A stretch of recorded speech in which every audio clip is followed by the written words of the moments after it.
This goes back to when I was so much younger, and there was this narrative that was so rampant then, as a young person, and who is trying to explore intimacy with women. And there was this narrative that when you have a lot of boxes, you slay a lot of boxes, you sleep with a lot of women, that the pimples, you stop having pimples, because then I was heavily infested with pimples all over my face, like real pimples. And when the pimples started like clearing over time, little by little, I recall there was a friend of mine that called and was like, "Hey, what's up, guy?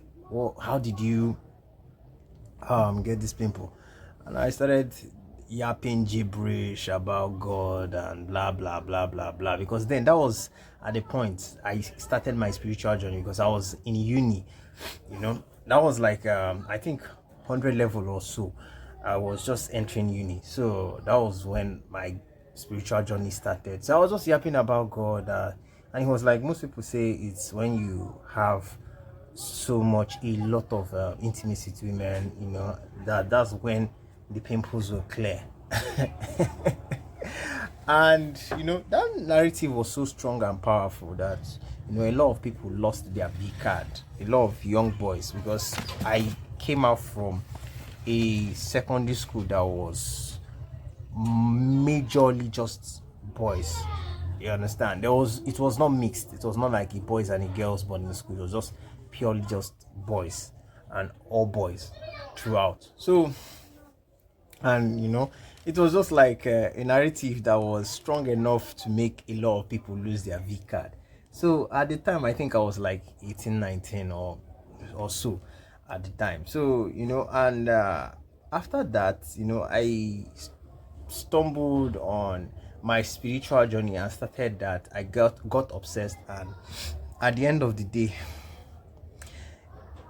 that was the right choice that made me not lose my V card that early. That I had to stay for like 28 good years. And those 28 good years was full with a lot of temptation. I had a lot of temptations. I battled with a lot of temptations. Girls throwing themselves at me. Then, like the girls I was close to, very, very close to. I'm not just talking of like the normal casual girls, but the ones I was very, very close to. They made some advances, but funny enough, I was able to just deflect those advances. And I know till today they will just hate me for the fact that I didn't utilize that opportunity at the time. But they were not aware that I was still literally a virgin at the time. So, but you know, it all boils down to the fact that you don't have to give in to peer pressure, to pressure from both internally, externally. Especially the external one. External pressure is the one that is way, way much more destructive. Very, very destructive. You know, in some sense, because this is are people you are seeing every day. This is life. This is fashion. This is pop culture. This is what happens around you. You keep seeing it and regurgitating the feeling and the emotions every single day. So it's always an uphill battle every day. You're always fighting. You're always fighting those temptations and stuff. You know, I'm trying to use a word, but I don't. But it will not fit the ideology. What I'm trying to say, actually. So, and I've just realized that evolving is what made me resilient, because I evolved from the low form life I was living then to a higher life, which was all about heaven, God, and spirituality. It made me see life differently, and then I was listening to a lot of different tapes, messages from men of God that they filled my mind. They deposited different heavenly realities into my subconscious and consciousness that I found it hard to, break loose from them, because those were the strongholds that kept me firm throughout the whole 28 good years I was, or my university days, even to my when I was in NYSC. It kept me for so long. I stayed so long. I didn't even, and it taught me self-control, how to master myself, discipline, suppress all those energy, all those feelings you will get when a woman comes around you. So it came to a point that I hardly get hard like when a lady is close to me. Like it's during that time. It's not now that I'm just in my lustful era that but still I can still control it. You get, I can still control it. But then it was no, I just, when I see women, it's like run for your life, run there after you're anointed. That was the idea I had at the time. But so the main thing is you have to evolve. You don't have to sell out. When people were losing their V card at age 10, at age 6, some 15, some in their 20s, early 20s, I don't know. It's just God that somehow just planned everything and timing that made it harder for me to just, join the rest of the crowd. And at some point, it became very, will I say, I wouldn't say weird, but it became more challenging in the sense that at 28, I'm talking now, at 28, I started seeing things differently. I had finished school, I had done NYSC and all that, and I knew that finding a job wasn't my thing. Like, it will not work. Then, so I realized that there was a need for me to, be in a relationship, understand women, and that was how my journey of female nature started. That was a different phase entirely, and that's what brought me to the whole ideas I have about life, when it comes to female nature, comes to spirituality, and what else again? Yeah, and about just making money, So a lot of times you get pressured. People will pressure you to do things that that it's not proper. It's not the right time for you. Let me not say proper. It's not the right time for you. Because we at the end of the day, you are brought into this world alone and you will leave this world alone. And there was a time you came into this world, there's a time you would leave. So your timing is different from everybody. When you experience life differently from every single person. Even though you share the same blood with someone, or or they are your siblings, you guys would definitely experience life differently. Even though they carry you guys to church, the same church every Sundays, you guys go to school every day together, the same school, everything, you guys would experience life, interact with life differently, because you guys have different personalities. And moreover, you guys are not even the same age mates, and you people have different friends, different social groups. So you people will experience life different. Everybody experiences life differently. I've never been that type of person that follows the crowd. It's more like the lone wolf kind of archetype. That's my type of person. I'm always speaking my native language and say something more like someone that likes staying in the house, always indoors. That was my type of person, because I was very introverted, and there were a lot of ideologies I didn't buy to, because I just didn't know how to go about it properly. Because what I hate the most in life is abuse. People abusing you, people manipulating you, oppressing you, abuse in particular. Because someone might see that you are naive about something and decide to make the best. Use you. Let me use it that way. Use you. You know, someone might see you as very naive and will just decide to just let me capitalize on this person's ignorance. And that's one thing I hate, because I will never do that to anybody. When I know somebody doesn't know something, I'm always willing to help the person, you understand, upscale in whatever way, instead of using the person, or or manipulating the person, or pressing the person, so all those things. So that was why, for me, even my parents, I could not trust my parents enough, because they were not open. They were not. There was no safe space to communicate about a lot of intimate, personal things. We couldn't have a lot of good conversations. Even my dad, my mom, I can't have certain conversations because they are very heavily biased about a lot of things. They don't understand, and they don't want to understand. So you can't. And then outsiders, that's the worst. When home is not home,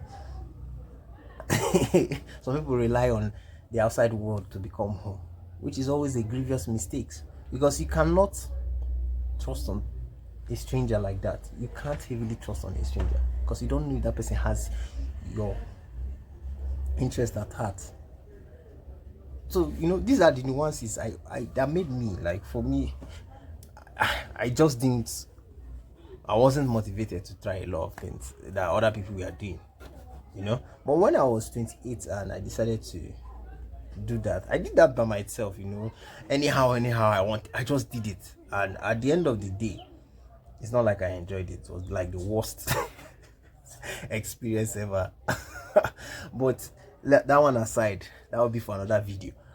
But along the line, when I started, trying to understand female nature and all that, even having a couple of rejections, girls rejecting me and all that there was a very close friend of mine, just like a brother to me, and we attended the same secondary school at the time, and he was one of the persons that really understood and didn't capitalize on my ignorance on a lot of things when it regards women and relationships.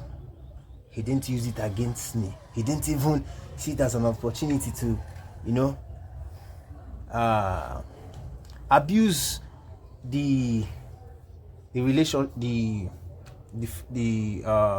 my weaknesses. Abuse my weaknesses. He didn't see it. He didn't exploit my weakness. Yes, that's the word. He didn't exploit my weakness. He didn't exploit it. He was kind of open. He was open, to help me, even though he was not free to express everything that he himself he was feeling, but he was quite open to just help me. And that was like a springboard to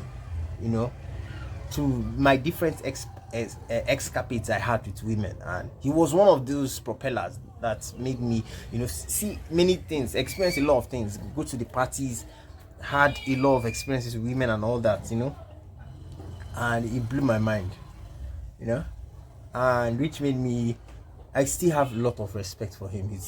Even though we have different ideologies and different interests about life and stuff, and the way we move are totally two different things, I still respect the fact that God used him to help me, understand things.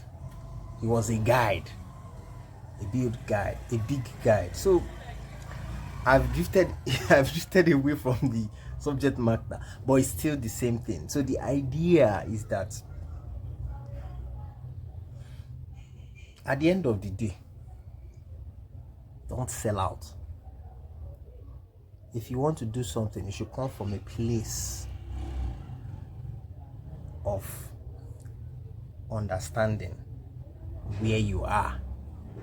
What phase are you? Is it necessary? If it's not necessary, you move on. You evolve as a human being, become better. Because I remember before when the whole women thing was so heavy on my head, that was when I was very younger. When my teens, I was so obsessed with women. But I evolved into a different life. When I give my life to Christ, that was in school, in university, when I started university and all that, I evolved into a different human being that saw life differently. I wasn't pressured to lose my V card like the way other people were just doing it. Even while in school, people were just doing a lot of shit. I wasn't doing anything. I wasn't going to the parties and all that, you know. I was having my own different experience with God. I evolved as a human being. So why I had to share all these stories is just for you to understand that anywhere you find yourself, you know, and it's not the appropriate time to do something, take your time. Take your time. Don't rush things. There's always a reason why you are the way you are. You have to take your time. Evolve. Become a better person. Evolve. When there is pressure from the external, peer pressure, that's the time for you to evolve. Have a different outlook of the way things are happening, are interacting, you know, with you, your environment. Just have a different outlook of life. You have to evolve at the end of the day. You have to evolve. Because if you stay there for so long, there is no way you won't join the crowd. There is no way you won't join the crowd. You will definitely, at some point, you will definitely give in to the temptation. So that's why when we experience those external pressure from people, peer pressure, that's the time for you to evolve. I recall when there was a point after school and or that, they say, man, you have to be drinking alcohol and this. And me, I was like, even my friends would be like, yeah, you have to be drinking alcohol. And for me, I knew alcohol wasn't even my thing. It never went well with me. I never liked it and all that. So, but I evolved through bodybuilding, through working out. And it gave me a sense of direction, purpose, higher purpose, and why I should not drink alcohol. Because there was no reason at the time, because all the things they were saying was actually valid. But something inside was telling me no. But I didn't have enough conviction until I evolved. I evolved into something else, a higher life. Started working out. Then I saw reasons why I should never try it. And it solidified my convictions. So, at the end of the day, you have to evolve. When that conviction is strong, and you know that it's against trends or the way people or the norms in society, stick to it. Stick to that conviction. Stick to that conviction and evolve. And find the meaning in that conviction and evolve. So that when you evolve, there's no Jupiter, nothing that will bring you down. So, guys, that's today's sermon. That's today's sermon. So I hope you guys enjoyed the yapping and everything. And we'll see you in the next video. I will continue our yapping again. And thanks for your time. And have a great day. And stay blessed. Bye.